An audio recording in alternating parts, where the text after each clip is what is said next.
Hello DAV students, मेरा नाम है मनीष और आज से हम स्टार्ट करने वाले हैं साइंस। साइंस में सबसे पहले हम चैप्टर 1 को डीपली स्टडी करेंगे और इसमें जितने सारे भी क्वेश्चंस है, जितने सारे भी की पॉइंट्स है, उसको अच्छे से समझेंगे। किसी भी क्वेश्चन को रटना नहीं है, समझ के पढ़ना है। समझ के पढ़ोगे तो खुद ब खुद याद हो जाएगा, रटने की ज़रूरत भी नहीं पड़ेगी।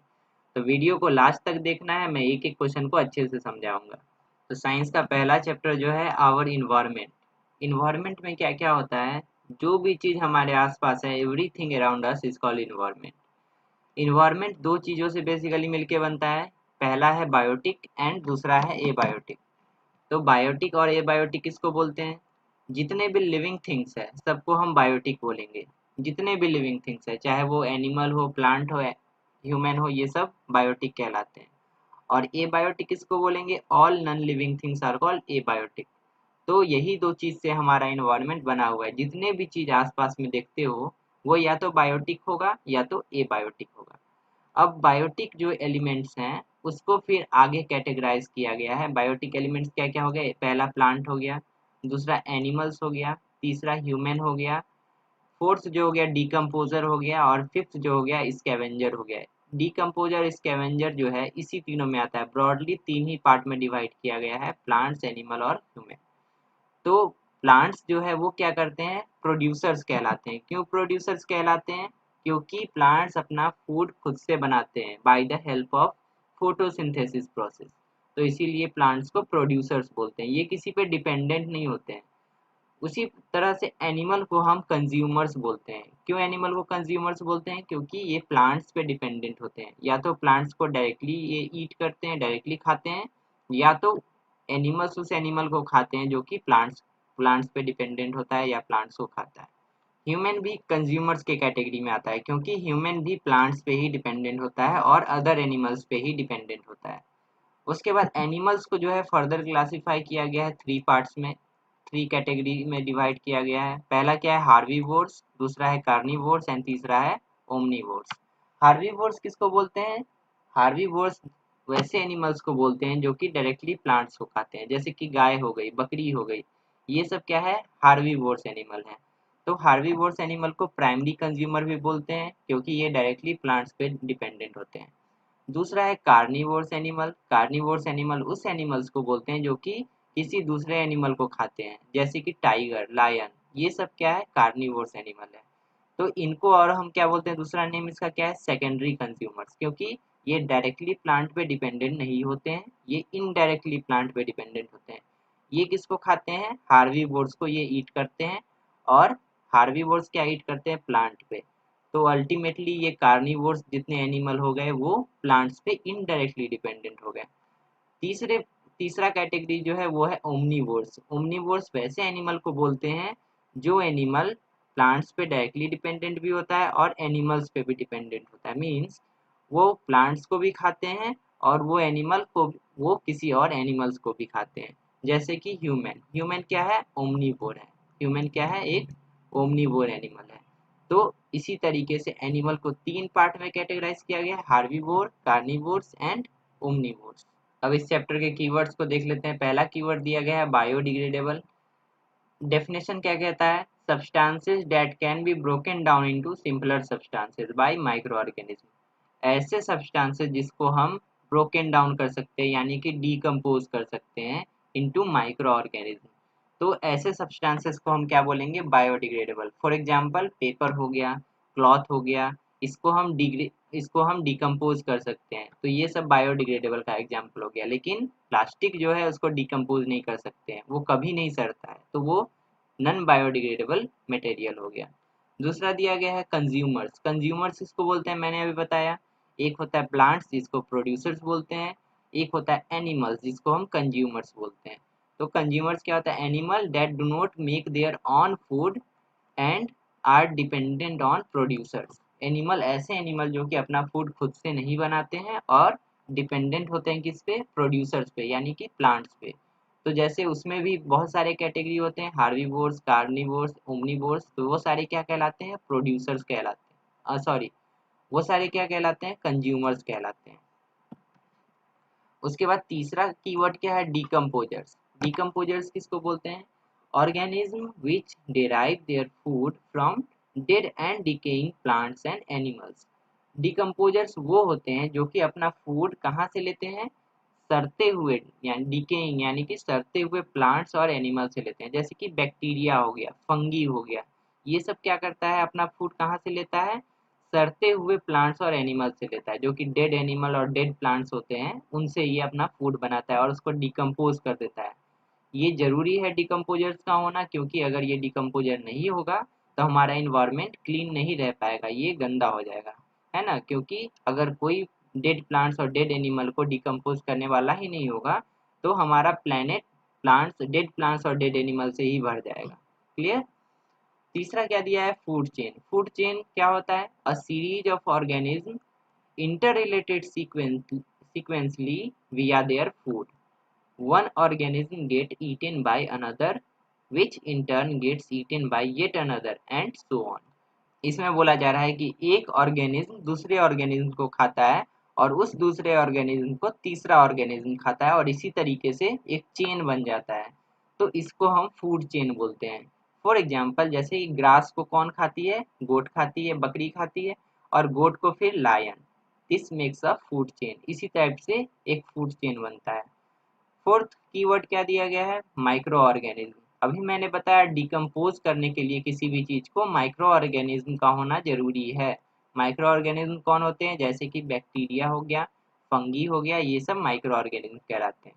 तो माइक्रो ऑर्गेनिज्म का क्या डेफिनेशन है, लिविंग ऑर्गेनिज्म टू स्मॉल, जो कि बहुत छोटे होते हैं, वैसे नहीं दिखते हैं, too small to be seen by human eye by itself. इसको हम नेकेड आई से, ह्यूमन आई से डायरेक्टली नहीं देख सकते हैं, माइक्रोस्कोप से देख पाएंगे इसको। इसके बाद क्या दिया गया है, नन बायोडिग्रेडेबल। अब जैसे बायोडिग्रेडेबल था जो डिकम्पोज हो सकता था, नन बायोडिग्रेडेबल यानी जिसको डिकम्पोज नहीं कर सकते। डेफिनेशन कहता है substances that can not be broken down into simpler substance by micro organism. चाहे कोई भी माइक्रो ऑर्गेनिज्म ले आओ वो डिकम्पोज नहीं होगा। इसका एग्जाम्पल क्या है, प्लास्टिक। प्लास्टिक कभी डिकम्पोज नहीं होता है, इसीलिए हमें प्लास्टिक का यूज कम करना चाहिए। नेक्स्ट कीवर्ड है ओमनीवोर्स। ओमनीवोर्स किसको कहते हैं, जैसे कि एनिमल को तीन कैटेगरी में बांटा गया है। पहला क्या है, हर्बीवोर्स, दूसरा क्या है, कार्निवोर्स, और तीसरा है ओमनीवोर्स। हर्बीवोर्स उसको बोलते हैं जो कि डायरेक्टली प्लांट्स को खाते हैं और कुछ नहीं खाते हैं। कार्निवोर्स उसको बोलते हैं जो कि ऐसे एनिमल्स को खाते हैं जो कि प्लांट्स को खाते हैं, यानी कि वैसे एनिमल जो कि दूसरे एनिमल को खाते हैं, उसको कार्निवोर्स बोलते हैं। और ओमनीवोर्स ऐसे एनिमल्स को बोलते हैं जो कि प्लांट्स भी खाते हैं और दूसरे एनिमल्स को भी खाते हैं। लाइक ह्यूमन, ह्यूमन क्या करता है, प्लांट्स पे भी डिपेंडेंट है, यानी प्लांट्स को भी खाता है और दूसरे एनिमल्स को भी खाता है। तो ओमनीवोर्स का सबसे बड़ा एग्जाम्पल क्या हो गया, ह्यूमन। नेक्स्ट कीवर्ड है प्रोड्यूसर्स। प्रोड्यूसर्स किसको बोलते हैं, प्लांट्स को बोलते हैं। क्यों बोलते हैं, क्योंकि वो अपना फूड खुद से बनाते हैं। तो डेफिनेशन क्या कहता है, द ऑर्गेनिजम्स यानी कि प्लांट्स, ब्रैकेट में लिखा है plants, which make their own food, जो कि अपना फूड खुद से बनाते हैं। And plants make their food by the process of photosynthesis, अपना फूड खुद से वो बना लेते हैं, किसी दूसरे ऑर्गेनिज्म पे डिपेंडेंट नहीं रहते हैं, इसीलिए इसको प्रोड्यूसर्स कहते हैं। नेक्स्ट कीवर्ड है rain water harvesting. Rain water harvesting का मीनिंग हुआ कि बारिश के पानी को कंजर्व करके रखना, बचा के रखना। तो वही इसका डेफिनेशन कह रहा है, collection and storage of rain water for reuse. उसका रीयूज हम कर पाए, इसीलिए उसको अगर हम स्टोर करके रखते हैं, कलेक्ट करके रखते हैं, तो वही रेन वाटर हार्वेस्टिंग कहलाता है। नेक्स्ट कीवर्ड है स्कैवेंजर्स। स्कैवेंजर्स किसको बोलते हैं, अ बर्ड और animal that feed on dead animals, जो कि डेड एनिमल्स, मरे हुए एनिमल्स को खाते हैं, उसको स्कैवेंजर्स बोलते हैं। तो स्कैवेंजर्स का एग्जांपल क्या हो गया, ईगल हो गया, वल्चर हो गया, क्रो हो गया, काइट्स हो गया। These are the examples of scavengers.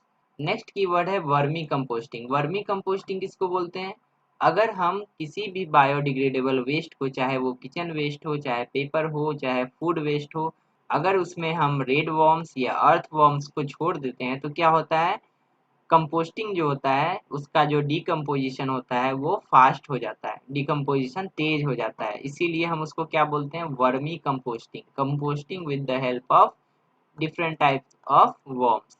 तो इसका डेफिनेशन क्या कहता है, process of composting with the help of various suitable worms like red worms and earth worms.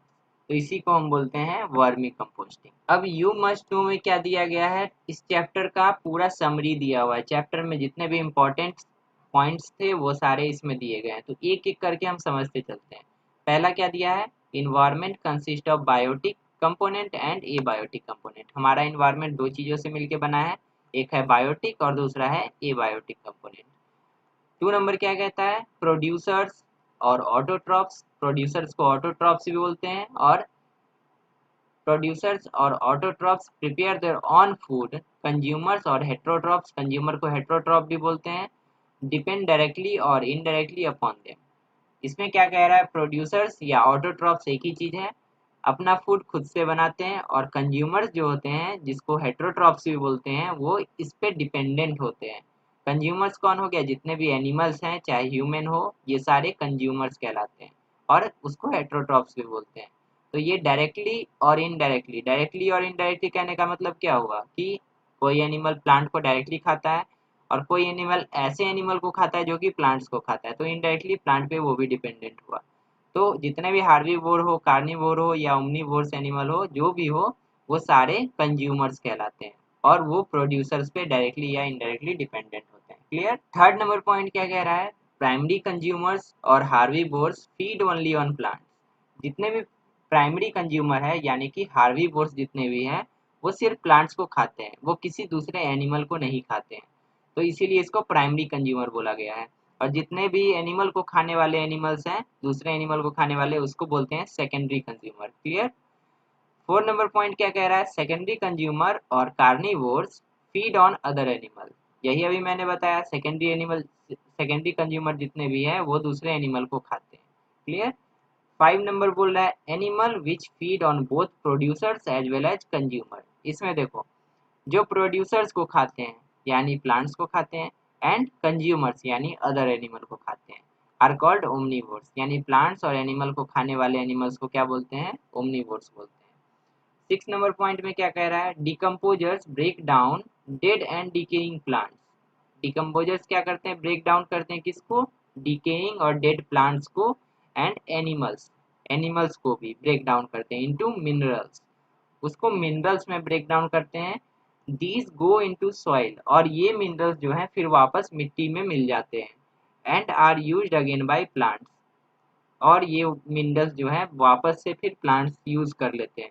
इसी को मिनरल साइकिल कहते हैं। This process is called recycling of minerals, और इसी प्रोसेस को मिनरल का रिसाइकलिंग कहते हैं।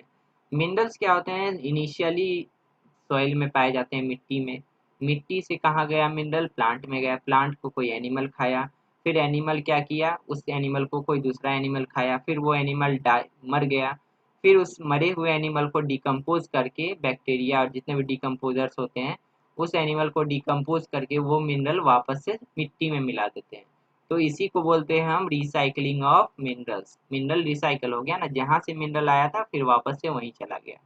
तो decomposer is the important thing that helps in recycling of minerals. Next point 7 में कह रहा है, biodegradable minerals can be decompose by micro organism. जितने भी बायोडिग्रेडेबल मटेरियल्स है, सॉरी मटेरियल यहाँ पे लिखा हुआ है, जितने भी बायोडिग्रेडेबल मटेरियल है उसको हम डिकम्पोज कर सकते हैं, यानी कि break down into simpler substance. Decompose का मतलब यही होता है।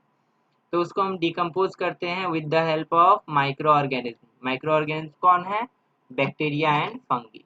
तो जितने भी बायोडिग्रेडेबल मटेरियल है उसको हम बैक्टीरिया और फंगी का यूज करके उसको डिकम्पोज कर सकते हैं।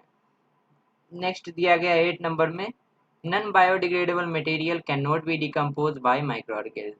जितने भी नॉन बायोडिग्रेडेबल मटेरियल्स हैं उसको हम डिकम्पोज नहीं कर सकते हैं, चाहे माइक्रो ऑर्गेनिज्म ले आओ या कोई और चीज़ ले आओ, नहीं होगा वो डिकम्पोज।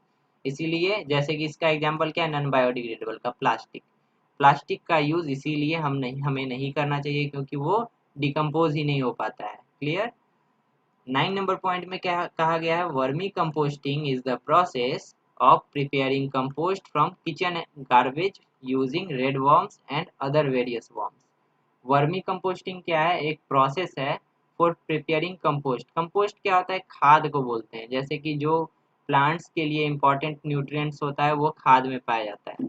तो ऐसे खाद बनाने के लिए, कंपोस्ट बनाने के लिए हम क्या करते हैं, जितने भी किचन वेस्ट है उसमें हम डिफरेंट टाइप ऑफ वर्म्स को मिला देते हैं, और वर्म्स उसको क्या करता है, डिकम्पोज कर देता है। डिकम्पोजिशन प्रोसेस को वर्म्स फास्ट कर देता है, और तेजी से जल्दी से उसमें खाद बन जाता है वो फाइनली, और इसी प्रोसेस को हम बोलते हैं vermicomposting. Clear. Point number 10 में कहा है the sequence of organism eating the other and then getting eaten by another. मतलब एक सीक्वेंस बनाता है कि एक ऑर्गेनिज्म दूसरे को खाया, फिर दूसरा ऑर्गेनिज्म दूसरे तीसरे को खाया, तो इसको क्या बोलते हैं, इसी को बोलते हैं हम food chain and so on makes up a food chain. Clear. 11 number point में दिया गया है the cycling of materials through biotic and abiotic component is the mineral cycle. जितने भी बायोटिक और एबायोटिक कंपोनेंट के बीच में रिलेशनशिप होता है उसको हम मिनरल साइकिल बोलते हैं।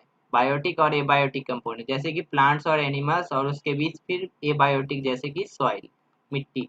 तो सॉइल जो हो गया वो एबायोटिक कंपोनेंट हो गया।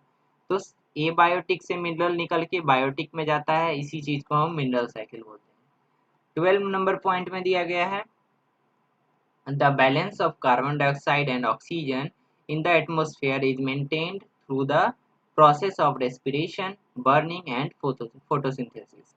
तो इसमें क्या बोला है, कार्बन डाइऑक्साइड और ऑक्सीजन का जो बैलेंस है, जैसे कि देखो एनिमल्स क्या यूज करते हैं, ऑक्सीजन यूज करते हैं for breathing, and carbon dioxide is used by plants in the process of photosynthesis.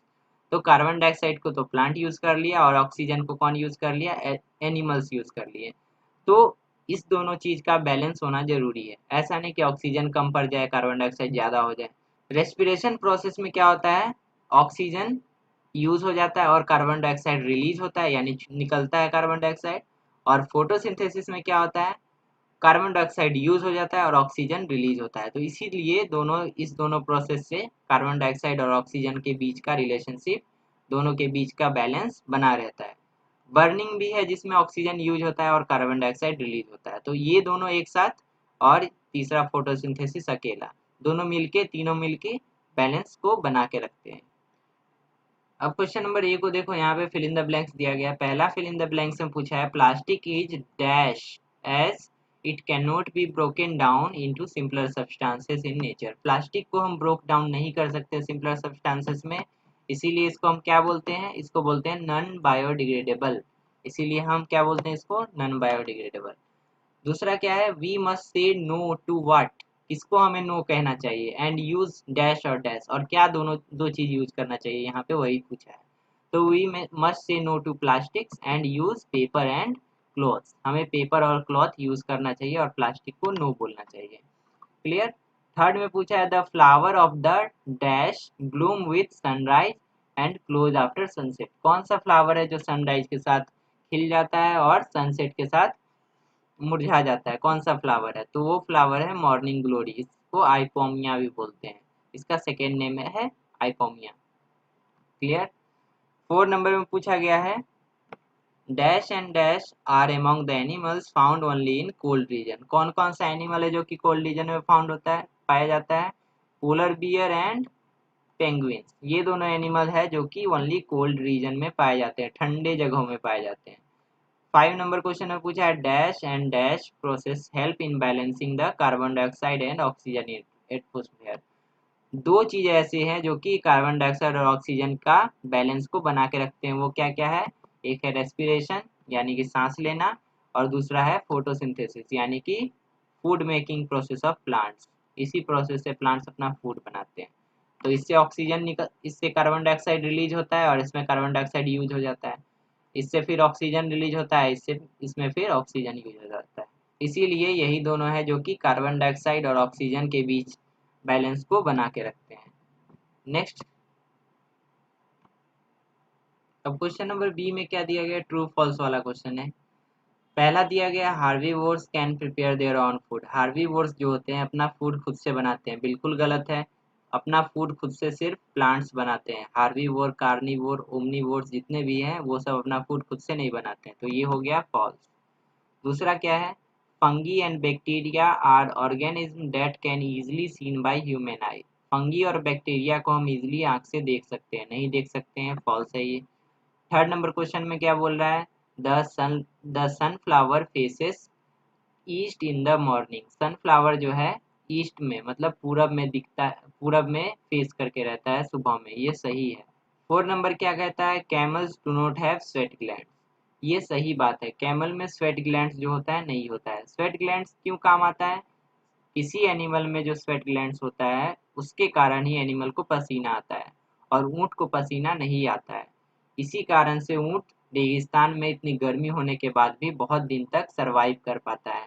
अगर पसीना निकलेगा, स्वेट ग्लैंड्स होता, तो उसके शरीर में जितना पानी है वो पानी पसीना बन के निकल जाता, और जिससे ऊंट सरवाइव नहीं कर पाता। इसीलिए ऊंट को स्वेट ग्लैंड्स नहीं होता है। ये सही है, ट्रू।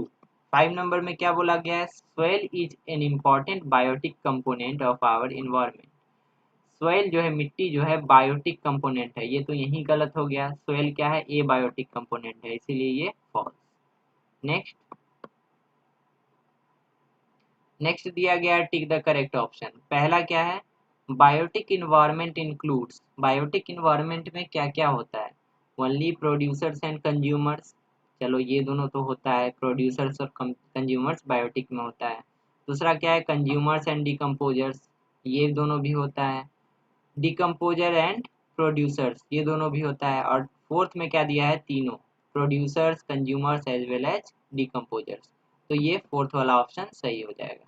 अब सेकेंड नंबर क्वेश्चन क्या कह रहा है, the group of organism which use light for making food are called. वो ऑर्गेनिज्म जो कि लाइट को यूज करता है फूड बनाने के लिए, उसे क्या कहते हैं। तो यहाँ चार ऑप्शन है।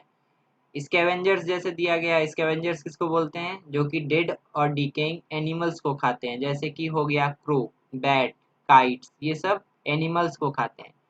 डिकम्पोजर उसको बोलते हैं जो कि डेड और डिकेइंग प्लांट्स को अपना फूड बनाते हैं, लेकिन उसे हम अपनी आंखों से नहीं देख सकते हैं, डिकम्पोजर, जैसे कि बैक्टीरिया, फंगी। हेट्रोट्रॉप्स किसको बोलते हैं, हेट्रोट्रॉप्स वैसे एनिमल्स या ऑर्गेनिज्म को बोलते हैं जो कि प्लांट्स पे डायरेक्टली या इनडायरेक्टली डिपेंडेंट होते हैं, जैसे कि जितने भी एनिमल हो गए वो हेट्रोट्रॉप्स हैं, ह्यूमन हेट्रोट्रॉप्स हैं। उसके बाद ऑटोट्रॉप्स, ऑटोट्रॉप्स उसको बोलते हैं जो कि अपना फूड खुद से बनाते हैं, और वैसा सिर्फ एक ही चीज़ है, वो है प्लांट। और अपना फूड कैसे बनाते हैं वो, with the use of light, light के यूज से। इसीलिए यहाँ का इसका सही आंसर हो जाएगा ऑटोट्रॉप्स।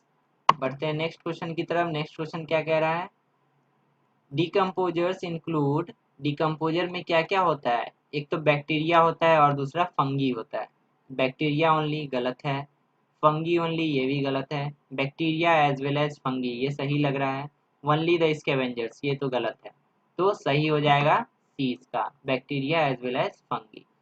फोर्थ नंबर में क्या है, which of the following is not biodegradable. Biodegradable कौन नहीं है, बायोडिग्रेडेबल का मतलब क्या होता है, जो डिकम्पोज किया जा सकता है। तो वेजिटेबल्स को डिकम्पोज किया जा सकता है, तो ये बायोडिग्रेडेबल है। उसके बाद फ्रूट्स को डिकम्पोज किया जा सकता है, ये भी बायोडिग्रेडेबल है। अर्थवॉर्म्स डिकम्पोज हो सकता है, बायोडिग्रेडेबल है।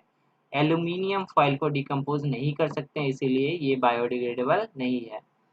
क्वेश्चन नंबर 5 में क्या पूछा है, vermi composting is done by. Vermi composting किसके हेल्प से होता है, तो अभी मैंने बताया वॉर्म्स के हेल्प से होता है, तो इसका आंसर हो जाएगा वॉर्म्स। डिफरेंट टाइप के वॉर्म्स से, फंगस से नहीं होता है, बैक्टीरिया से नहीं होता है, एक्वेटिक एनिमल तो अलग ही है। तो इसका आंसर हो जाएगा वॉर्म्स।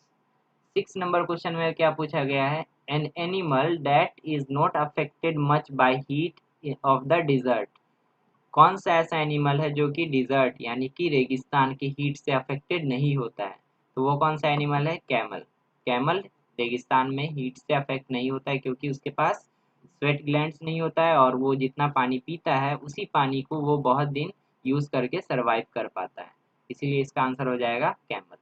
अब यहाँ पे हम देखेंगे question number D. Question number D में शॉर्ट टाइप आंसर वाला क्वेश्चन है, तो एक एक करके हम क्वेश्चन को समझेंगे। चाहे तुम्हारे स्कूल में किसी दूसरे तरह से भी लिखाया गया हो, लेकिन मीनिंग तो वही होगा, इसीलिए इसका मीनिंग समझना है और कॉन्सेप्ट को दिमाग में रखना है। पहला क्वेश्चन क्या दिया गया है, why should we segregate. Segregate means क्या होता है, अलग अलग करना, सेपरेट करके रखना किसी दो चीज को। Why should we segregate different type of waste. अलग अलग टाइप के वेस्ट को हमें अलग अलग क्यों करके रखना चाहिए, तो इसका आंसर क्या हो जाएगा, it is important for us to segregate biodegradable and non-biodegradable waste to dispose them in a environment friendly way, ताकि हम उसको environment friendly way में dispose कर सके। क्योंकि अगर तुम प्लास्टिक को और किचन वेस्ट को एक साथ अगर मिला के रखोगे तो क्या होगा, प्लास्टिक ऐसे जगह चला जाएगा जहाँ पे किचन वेस्ट तो डिस्पोज हो जाएगा लेकिन प्लास्टिक बच जाएगा। तो अगर हम प्लास्टिक को अलग रखें और किचन वेस्ट को अलग रखें तो दोनों को अपने अपने तरीके से इन्वायरमेंट फ्रेंडली वे में हम डिस्पोज कर सकते हैं, इसीलिए हमें अलग अलग करके रखना चाहिए। नेक्स्ट क्वेश्चन क्या कहता है, right the meaning of the term vermi composting. Vermi composting क्या है ये पूछा है। ये क्या है, the process of forming compost, compost बनाने का जो तरीका है, with the help of various worms, different type of worms के use, different type of worms के help से, usually red worms, white worms and other earthworm, जैसे कि red worm हो गया, white worm हो गया और other different type of earthworm हो गया। तो ये सब का यूज करके अगर हम कंपोस्ट बनाते हैं तो उसी को बोलते हैं हम वर्मी कंपोस्टिंग। अब क्वेश्चन नंबर 3 क्या कह रहा है, which component of air gets used up during the process of photosynthesis. तो फोटोसिंथेसिस में क्या यूज होता है, कार्बन डाइऑक्साइड यूज होता है। जितने भी एनिमल कार्बन डाइऑक्साइड को एक्सहेल करते हैं उसी को प्लांट्स लेके फोटोसिंथेसिस प्रोसेस में यूज कर लेते हैं। तो इसका आंसर हो जाएगा carbon dioxide gets used up during the process of photosynthesis. Clear. Question number 4 क्या कह रहा है, suggest any 5 activities that can help to save the environment. 5 activity ऐसा बताना है जिससे इन्वायरमेंट हम बचा सकते हैं, मतलब इन्वायरमेंट को गंदा होने से बचा सकते हैं। क्या क्या 5 तरीका है, पहला क्या है, प्लांटिंग मोर ट्रीज, उसके बाद separating waste material before disposal, separate करके जो बायोडिग्रेडेबल है उसको अलग डिस्पोज करेंगे, नॉन बायोडिग्रेडेबल को अलग डिस्पोज करेंगे। तीसरा क्या है, रेन वाटर हार्वेस्टिंग, इससे भी हमारा इन्वायरमेंट सेव होता है। फोर्थ क्या है, यूजिंग वर्मी कंपोस्ट, जितने भी केमिकल वाले कंपोस्ट होते हैं, खाद होते हैं जितने भी केमिकल वाले, उसके जगह हमें क्या करना चाहिए, वर्मी कंपोस्ट यूज करना चाहिए। और पांचवा क्या है कि कंट्रोलिंग पॉल्यूशन, हमें पॉल्यूशन को कंट्रोल करना चाहिए। तो ये हो गया 5 पॉइंट जिससे हम अपने इन्वायरमेंट को सेव कर सकते हैं। क्वेश्चन नंबर 5 में क्या पूछा गया है, how does nature maintain a balance between the amount of oxygen and carbon dioxide in the atmosphere. Nature carbon dioxide और ऑक्सीजन के बीच कैसे बैलेंस बना के रखता है। ऐसा क्यों नहीं होता है कि बहुत सारा कार्बन डाइऑक्साइड भर गया हमारे एटमोस्फेयर में या बहुत सारा ऑक्सीजन हो गया, दोनों तो लेवल बैलेंस होके रहता है, क्यों होता है। तो इसका आंसर क्या है, plants consume carbon dioxide for photosynthesis, photosynthesis के लिए कार्बन डाइऑक्साइड यूज कर लेते हैं प्लांट्स एंड रिलीज ऑक्सीजन, और ऑक्सीजन छोड़ते हैं बैक इनटू द एटमोस्फेयर। उसके बाद क्या है, this is how nature maintains a balance, और इसी तरीके से क्या करता है, नेचर बैलेंस को मेंटेन करके रखता है। तो यहाँ पे देख सकते हो कार्बन डाइऑक्साइड और वाटर को यूज करता है कोई प्लांट, और किसके प्रेजेंस में, in the presence of sunlight and chlorophyll, और क्या बनाता है, ग्लूकोज बना देता है जो कि प्लांट्स अपना फूड के तरह यूज कर लेता है, और रिलीज क्या करता है, ऑक्सीजन, जो कि सारे एनिमल्स ऑक्सीजन को ब्रीथिंग के लिए यूज कर लेते हैं। तो इसी तरह से कार्बन डाइऑक्साइड और ऑक्सीजन के बीच एक बैलेंस बना रहता है। अब क्वेश्चन नंबर ई में लॉन्ग टाइप आंसर है, इसको एक एक करके समझना है ध्यान से। पहला क्वेश्चन क्या कह रहा है, distinguish between autotrophs and heterotrophs, और बी में क्या बोला है, डिकम्पोजर्स एंड स्कैवेंजर।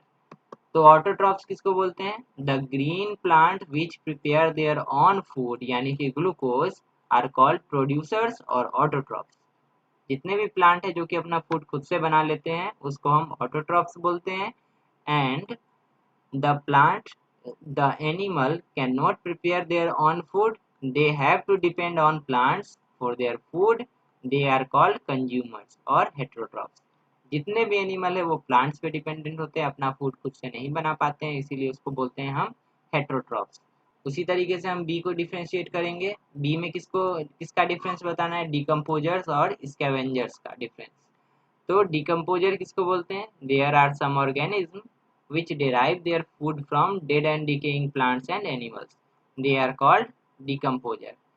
वैसे जितने भी ऑर्गेनिज्म है जो कि अपना फूड डिकेइंग या डेड प्लांट और एनिमल से लेते हैं, मरे हुए प्लांट और एनिमल से अपना फूड बना लेते हैं, उसको हम डिकम्पोजर्स बोलते हैं। डिकम्पोजर को हम लोग खुली आंखों से नहीं देख सकते हैं तो उसको हम डिकम्पोजर बोलते हैं। And animals and birds like jackal, crows, vultures and kites consume dead bodies of animal, they are called scavengers। और जितने भी एनिमल और बर्ड हैं जैसे कि जैकल हो गया, क्रो हो गया, वल्चर्स हो गया, काइट्स हो गया, ये सबको क्या बोलते हैं हम? स्कैवेंजर्स बोलते हैं, क्योंकि ये dead body of animal consume करते हैं। स्कैवेंजर्स का होना और डिकम्पोजर्स का होना बहुत जरूरी है इन्वायरमेंट में, क्योंकि ये इन्वायरमेंट को क्लीन रखने में हेल्प करते हैं। क्वेश्चन नंबर 2 में क्या दिया गया है? State the difference between biodegradable and non biodegradable materials. जितने भी बायोडिग्रेडेबल और नॉन बायोडिग्रेडेबल मटेरियल्स है उसमें डिफरेंशिएट करना है।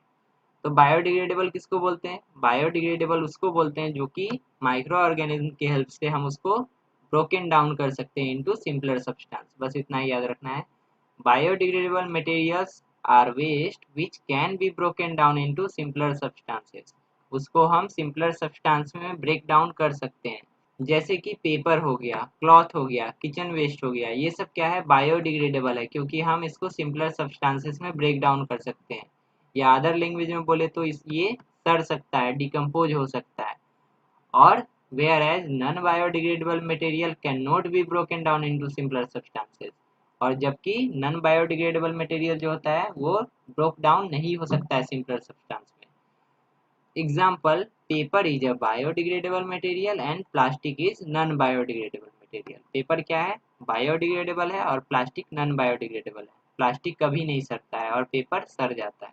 क्लियर? क्वेश्चन नंबर 3 में क्या बोला गया है? How does decomposition of dead animal turn out to be useful. Decomposition होने से क्या यूजफुल है, उससे क्या फायदा होता है, ये पूछा है। तो आंसर क्या हो जाएगा इसका? In decomposition process decomposers break down the dead and decaying plants and animals into minerals। क्या करते हैं डिकम्पोजिशन प्रोसेस में? जितने भी एनिमल्स है उसको ब्रेक डाउन करके मिनरल्स में कन्वर्ट कर देते हैं, और वो वापस मिनरल कहाँ चला जाता है? मिट्टी में, यानी कि सॉइल में मिल जाता है। These mineral get mixed up with the soil, मिट्टी में मिल जाता है, and are then again used by the plants, और दोबारा प्लांट के द्वारा यूज कर लिया जाता है। तो यहाँ पे ये जो मिनरल साइकिल बना हुआ है यहाँ पे सब देख सकते हो, जैसे कि सॉइल है, सॉइल से क्या होता है? मिनरल कहाँ जाता है? ग्रीन प्लांट्स में, ग्रीन प्लांट से एनिमल के पास जाता है, फिर एनिमल से वो एनिमल ड्रॉपिंग या ग्रीन प्लांट डेड होता है, उसके बाद डिकम्पोजर्स उसको डिकम्पोज करते हैं, फिर वापस मिनरल बनता है और फिर मिनरल सॉइल में चला जाता है। तो ये मिनरल साइकिल कंप्लीट होता है यहाँ पे, और इसी तरह से मिनरल सॉइल से निकल के वापस सॉइल में ही आ जाता है। अब देखते हैं 4 नंबर क्वेश्चन। 4 नंबर में क्या पूछा गया है? Why is the rain water harvesting a ray of hope. Ray of hope means आशा की किरण, for overcoming the present scarcity of water. Scarcity means क्या होता है? कमी। स्कार्सिटी मीन्स कमी, scarcity of water in cities. तो रेन वाटर हार्वेस्टिंग हमारे लिए कैसे एक अच्छा उम्मीद बन गया है, ताकि हम शहरों में पानी की कमी को कम कर सकें। ये कैसे हमारे लिए एक उम्मीद बना हुआ है? इसका आंसर क्या हो जाएगा? Rain water harvesting can supplement the requirement of water in cities. Rain water harvesting से क्या होता है कि शहर में पानी का कमी को पूरा किया जा सकता है।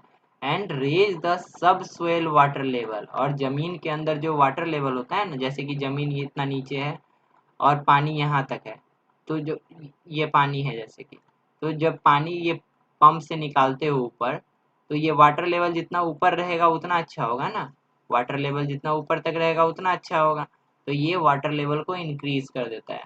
तो this can help in maintaining and increasing the greenery in urban areas. और इससे क्या हेल्प होता है कि अर्बन एरिया यानी शहरी एरिया में क्या होता है? ग्रीनरी बढ़ता है, हरियाली बढ़ती है।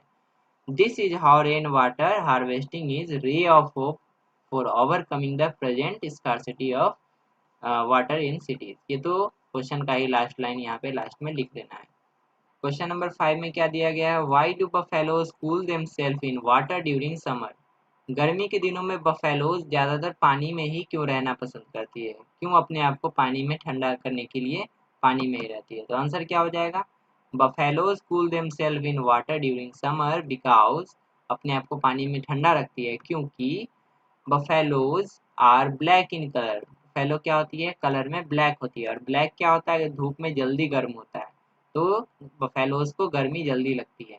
And do not have efficient sweat glands, और उसके पास स्वेट ग्लैंड्स भी नहीं होता है, क्योंकि अगर पसीना ही नहीं निकलेगा जैसे कि ह्यूमन में स्वेट ग्लैंड्स होता है, इसीलिए पसीना आता है, और जब पसीना आता है और हवा चलती है तो किसी भी इंसान को फिर ठंड लगती है, लेकिन इसके पास स्वेट ग्लैंड्स ही नहीं होता है, इसीलिए वो अपने आप को पानी में रखती है। Hence, they feel the heat more and need to cool themselves by remaining in water. इसीलिए वो हम सब से ज़्यादा गर्मी महसूस करती है और अपने आप को ठंडा रखने के लिए वो कहाँ रहती है, पानी में रहती है। क्लियर?